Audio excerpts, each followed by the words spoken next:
को गहराइयों तक छू जाने वाली। एक बार स्वर्ग में विचरण करते हुए कृष्ण और राधा एक दूसरे के सामने आ गए। विचलित से कृष्ण, प्रसन्नचित से राधा। कृष्ण सकपकाए, राधा मुस्कुराई। इससे पहले कि कृष्ण कुछ कह पाते, राधा बोल उठी, कैसे हो द्वारिकाधीश। जो राधा उन्हें कान्हा कान्हा कहकर बुलाती थी, उसके मुख से द्वारिकाधीश का संबोधन कृष्ण को भीतर तक घायल कर गया। फिर भी किसी तरह अपने आप को संभाल लिया उन्होंने और बोले राधा से, मैं तुम्हारे लिए आज भी वही कान्हा हूं।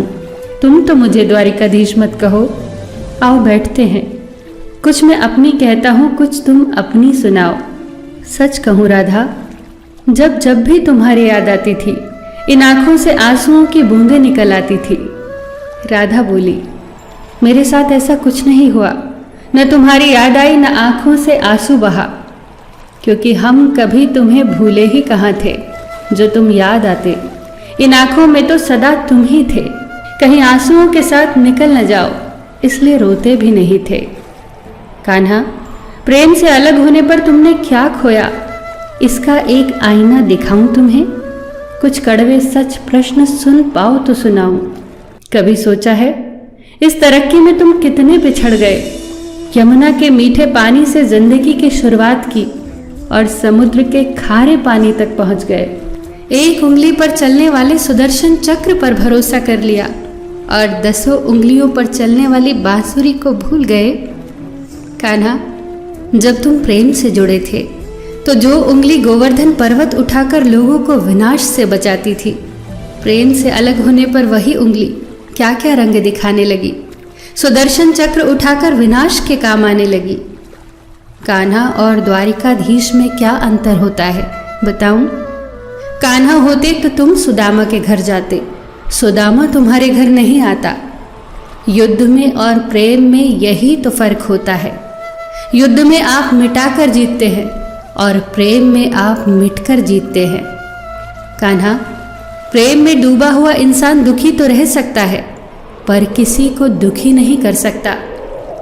आप तो कई कलाओं के स्वामी हो, स्वप्न दूरदृष्टा हो, गीता जैसे ग्रंथ के दाता हो, पर आपने ये क्या निर्णय लिया?